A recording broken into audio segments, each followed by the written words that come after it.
તો ગાઈસ બટેકાની કાતરી. તો guys mummy તો ચા પીવે છે. રાજો ગુડ ઇવનિંગ ગાઈસ, અમારા બ્લોગમાં તમારું સ્વાગત છે. તો ભાઈ કાલે જાગરણ હતું, 5 વાગ્યા સુધી જાગ્યા હતા. તો આજે તો બહુ જ ઊંઘ આવતી હતી એટલે આપણે બ્લોગ ચાલુ નહોતો કર્યો. તો કેમ છો બધા, મજામાં ને? તમારો બધાનો દિવસ સારો ગયો હશે. તમે લોકોએ જાગરણ કર્યું હતું કે નહોતું કર્યું? કોમેન્ટ કરજો મને. અને બહાર જુઓ અહીંયા ભાઈ, ગામડામાં ગાયો ભેંસો નહીં દોવાતી, સિટીમાં પણ ગાયો ભેંસો રાખે છે. તો ચલો હવે સાંજ તો પડી ગઈ છે, તો બ્લોગમાં બનાવી લેજો. ઓકે રાજો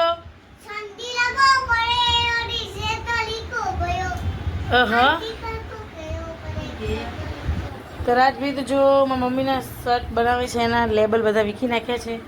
અને મમ્મી અમારા શર્ટ બનાવે છે. મમ્મી આપણે શાકમાં શું બનાવવાનું? પલાળું. તો ગાઈસ બટેકાની કાતરી. મમ્મી આટલી પલાળવાની દીકરી? તો કાતરી પલાળી દીધી. પલાળવાનું બાકી છે.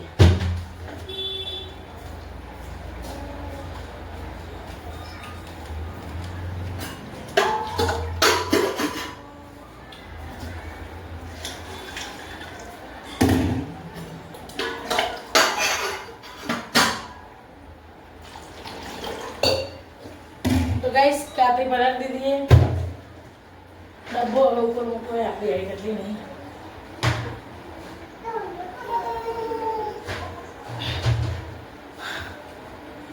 હાય માર મૂકો.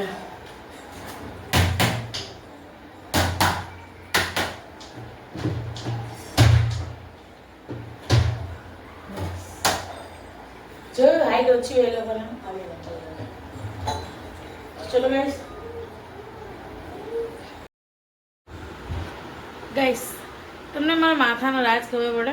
તેલ નાખ્યું માથાનું તેલ, અને મારા મમ્મી માથું ઉડાવે ને તો પછી ભૂલી જવાનું કે આમાં આગળ વાળ બીજા આવે. તો ગાઈસ જો મારી મમ્મી માથામાંથી ગુજ કાઢી અને માથું ઉડાવી દીધું. તો આપણે સીવવાનું છે આ ડ્રેસ. Thank you. ઓકે તો ચલો હવે જોઈએ મારા ઉપર આ કાપડ કેવું લાગે. તો બ્લોગમાં મને રહેજો, ફટાફટ સીવી દઈશું. અને હા, તો ટાઈમ મળ્યો તો અમે તમને પહેરીને બતાવીશું, ને પછી રક્ષાબંધનને બતાવીશું. ઓકે રાજભાઈ શું ખાઈ રહ્યા છે? મમ્મી માર્કેટ જઈને આવ્યા તો રાજભાઈ માટે ચીપા ચિપ્સ. શું ખાય? પૂછું એમ કે પોચા પોચા ચીપા ચીપા ચીપા ચિપ્સ મસ્ત લાગે. હા ભાઈ ગાઈસ રાજભાઈની ખરીદી જો, દૂધની થેલી. રાજ સામું જોજે, ડુમડુમ ટેણા લસણ દે. તો ગાઈસ મમ્મી આપણને પાપડી પલાળવાનું કીધું હતું, બટેકાની કાતરી. જે બટેકા બાફીને મમ્મીને પૂછી રહી કેવી રીતે બનાવી દીધી. બરાબર, તો ચલો હવે બતાવીએ તમને કેવી રીતે બનાવે મમ્મી શાક. તો ગાઈસ મમ્મી તો ચા પીવે છે. મમ્મી આ કાતરી છે એ પહેલાં બટેકા બાફવાના, પછી કાપવાના, પછી હુકવવાના, પછી આપણે વગર સિઝને ખાવું હોય બટેકાનું શાક તો ખવાય ને? હા, આ પેલા બટાકા એને બાફી દેવાના, બાફીને પછી કાપી મૂકી દેવાની કાપી, પછી ગમે ત્યારે થાય. ઉકળી જાય એટલે ડબ્બામાં ભરી દેવાની. પછી જરી શાક કરવું હોય તો કલાક પહેલા પલાળી દેવાની. તો તમે અમને બતાવજો ને કેવી રીતે બનાવો, અમારા ગાઈસને બતાવી દઈએ. હો ને, તમે બતાવો કે કેવી રીતે બનાવો તમે શાક. તો હવે મમ્મી ડીશ શું કરવા લીધી એ આપણે જોઈએ. હવે બટાકાની કાતરી જો ધોવી પડે પહેલાં. તો ભાઈ એવું કહેવામાં કે માની હાથમાં જાદુ હોય, બરાબર? તો મારી મમ્મી કોઈ પણ વસ્તુ બનાવે ને તો મને તો બહુ જ ભાવે યાર. તો શું બનાવી? ચટણી બનાવી.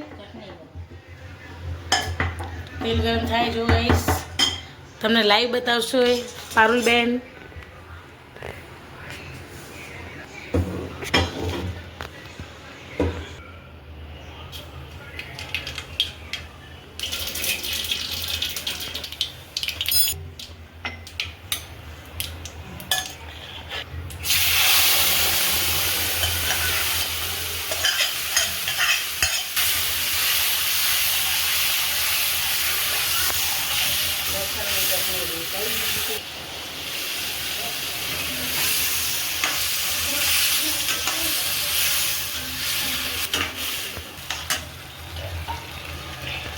તો ગાઈસ આજનો વિડીયો આપણે અહીંયા જ પૂરો કરીએ છીએ. અમારા વિડીયો તમને ગમે તો લાઈક શેર અને સબસ્ક્રાઈબ કરવાનું ભૂલશો નહીં અને કોમેન્ટમાં જય દશામાં લખી દેજો. બાય.